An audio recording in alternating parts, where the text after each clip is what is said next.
Povo de Deus, boa tarde, tudo bom? Deus abençoe a vida de vocês, irmãos. Mais uma tardezinha com o nosso querido Jesus.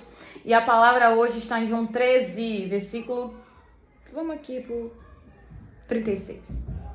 Disse-lhe Simão Pedro: Senhor, para onde tu vais? Jesus respondeu: Para onde eu vou, tu agora não podes me seguir, mas depois me seguirás.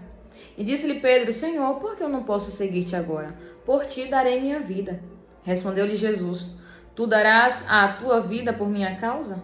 Na verdade, eu te digo, não cantará o galo até que me tenhas negado por 3 vezes. Irmãos, após a situação ali onde Jesus denuncia Judas, né? Onde Jesus ele afirma ali que um dos 12 iria traí-lo, agora ele está dizendo que um dos 12 iria negá-lo. Né? Imagina, ele está andando com 12 discípulos, ele ali separa 12 homens, onde ele confia ali o seu poder, onde ele confia ali o seu nome, onde ele confia os mistérios do reino, porque há uma situação onde Jesus diz isso aos seus discípulos, né? Que aos grandes as coisas do reino eram ocultas, mas que Deus pegou essas coisas e revelou aos seus pequeninos. Então, agora Jesus ele está denunciando, está dizendo, um vai me trair, o outro vai me negar. E eu acho engraçado que aí Pedro, né, como sempre, muito para frente, muito animado, Jesus está ali mais uma vez, né, predizendo a sua morte, explicando o que iria acontecer, o que deixaria de acontecer.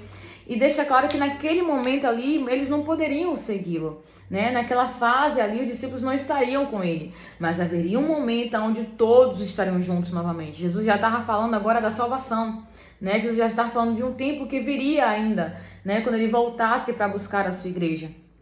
Apesar, irmão, de que a gente entende que todos aqueles que morrem em Cristo, né, nós já podemos ter este conforto, este consolo, que se morreu em Cristo, se faleceu em Jesus, nós temos já quase plena convicção de que essa pessoa foi salva. A gente só não pode dar certeza, porque a gente não sabe da vida de ninguém, né? Então a gente não pode dar certeza. Por mais que a gente conheça a história da pessoa, por mais que a gente conheça as obras, mas só Deus os conhece no oculto e no profundo. Tanto que, irmãos, eu digo a vocês que naquele grande dia, quando Jesus voltar para julgar a terra e levar os seus santos, teremos muitas surpresas, né? Por que eu digo isso? Porque quem a gente acha que vai, talvez não vai. Quem a gente acha que vai ser condenado, talvez seja salvo. Né? Só naquele grande dia que saberemos de tudo, né? Mas a gente tem esse sonho, irmãos, como eu posso dizer assim, de que todos aqueles que morrem em Cristo, né, vai ressuscitar naquele grande dia para a salvação eterna.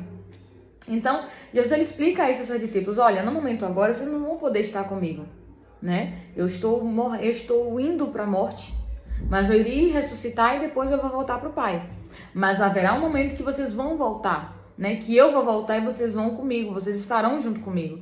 E aí Pedro, ele ali se apresenta, né, mais uma vez, muito solícito, muito entregue, né, muito amável, né, aquele carinho, cuidado com o mestre, porque a todo tempo os discípulos sempre foram muito relutantes, né, em aceitar o fato de que Jesus iria ser preso, Jesus iria ser traído, porque, irmãos, de fato, é muito fácil também julgar a ação dos discípulos, mas você tá ali, né, no momento onde onde Jesus era perseguido, onde pessoas tramaram a morte de Jesus, onde pessoas o tempo todo faziam de tudo para prendê-lo, faziam de tudo para caluniá-lo, para queimá-lo, e quem andava com Jesus também sofria essa represália.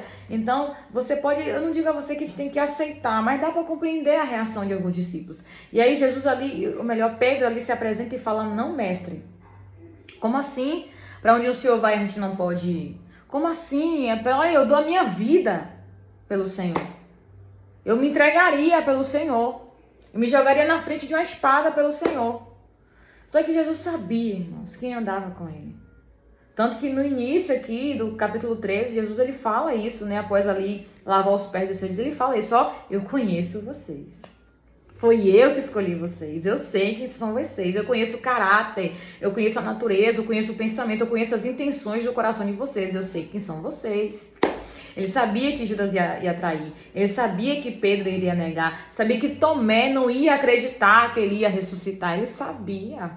Ele bem conhecia os discípulos que ele tinha, irmãos. Foi o próprio Jesus que escolheu. Mas daí você começa a entender que o nosso caráter, a nossa natureza, as nossas debilidades, não é impedimento para que Jesus execute a vontade dele em nossa vida. O que a gente pecou, deixou de pecar, o que a gente fez ou deixou de fazer no nosso passado, não é impedimento para que a gente possa viver uma nova vida com Ele. não é impedimento, pelo contrário, Jesus de fato morreu, ressuscitou, para que o sangue dele, irmãos, fosse o nosso meio, né, de salvação, fosse o nosso meio de voltar para Deus. Foi através do sangue de Jesus que a gente agora temos essa dádiva de poder ser lavado, de poder ser justificado, né? Ter uma nova chance, uma nova vida. O livro de Hebreus vai dizer que nós hoje temos acesso a um novo caminho, porque esse novo caminho foi feito através do sangue de Jesus. Então nós temos acesso de novo a Deus, graças ao sangue de Jesus que nos limpa de todo pecado. Então Pedro seria purificado, Tomé seria purificado, infelizmente Judas não foi, como eu disse em um vídeo anterior, porque Judas não se achou lugar de arrependimento nele. Ele se culpou, ele sentiu remorso, ele devolveu o dinheiro com o qual ele vendeu Jesus, mas ele não se arrependeu de verdade, porque quando a pessoa se arrepende de verdade, irmãos, ela muda de atitude. Arrependimento não é só chorar, arrependimento é mudança de caráter. Arrependimento é você parar de praticar. Arrependimento é você parar de desejar praticar aquilo, é não fazer mais, é não ser mais daquela forma, é se permitir ser lapidado por Deus, é se permitir ser lavado pelo sangue de Jesus. E aí, irmão, Jesus pega e dá um freio em Pedro. Ô, Pedro, ô, meu querido, você daria a sua vida por mim? Você tem certeza? Jesus, tipo, você tem certeza, Pedro? Tem certeza, meu filho? Porque, ó, Pedro, deixa eu lhe dizer uma coisa.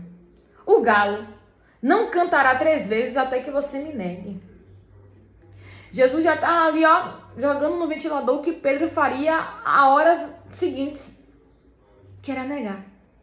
Mas mesmo assim, Pedro não deixou de ser discípulo. Mesmo falhando dessa forma, mesmo, né, indo contra o que ele mesmo disse, que daria a vida dele, mas não deixou de ser discípulo. E a evolução de Pedro, irmãos, é algo lindo de se ver. O crescimento de Pedro na fé, né, a maturação de Pedro na fé foi uma coisa linda de se acompanhar. Pedro se tornou um dos maiores apóstolos que a Bíblia já viu. Escreveu cartas, encaminhou, né, pessoas, liderou pessoas, fez discípulos, fez maravilhas no nome de Jesus, se tornou um grande homem de Deus. Mas antes, passou por essa fase, né, de fraqueza, por essa fase de recuo. Mas que bom, irmãos, que Deus ele sempre nos dá uma nova oportunidade de a gente fazer o que é certo. E Pedro recebeu essa oportunidade de fazer o que era certo. E não é diferente, irmão, na nossa vida. Não há pecado que Deus não possa perdoar.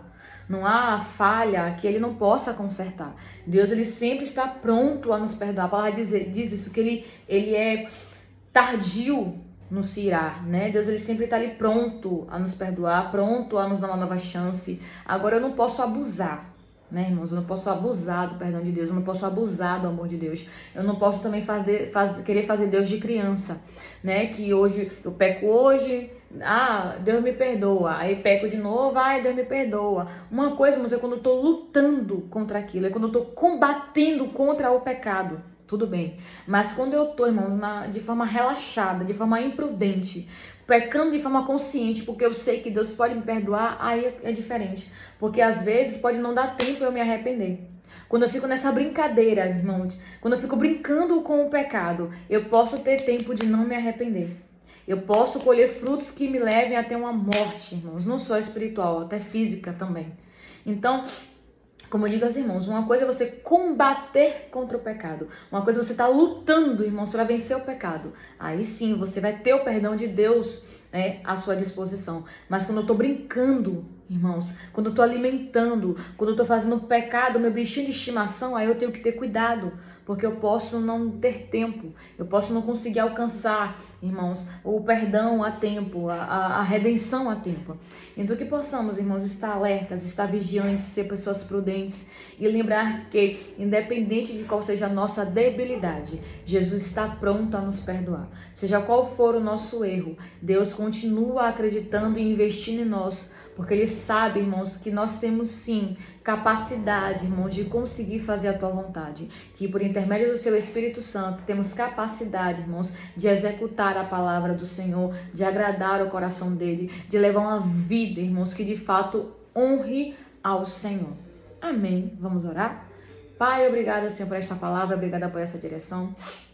Obrigada, meu Jesus, por nos lembrar que sim, Pai, sim, sim, há uma segunda chance para nós, há uma nova oportunidade para a gente fazer o que é certo. Sempre há, meu Deus, o caminho, Pai, correto a seguir. Então, Pai, eu oro por essa pessoa, meu Deus, que tem lutado contra o pecado, que tem combatido contra o pecado para vencer, para sair. Eu peço que o Senhor possa ajudar esta pessoa, porque a tua palavra diz, meu Deus, que vem sobre nós tentação humana, mas juntamente com a tentação o Senhor também nos dá escape. Então, Deus, ajuda meu irmão a escapar do pecado, ajuda minha irmã, Deus, a escapar do pecado, e aqueles, meu Pai, que têm brincado com o pecado, oh Pai, que o Senhor possa dar chance também dessa pessoa se arrepender, que o Senhor também possa dar oportunidade, Pai, assim como Pedro teve, Senhor, de se arrepender e de se tornar um homem completamente diferente. Deus, obrigada, Deus, pela tua palavra, é o que eu te peço nessa tarde e já te agradeço em nome de Jesus, amém. Amém, querido, que Deus abençoe em nome de Jesus.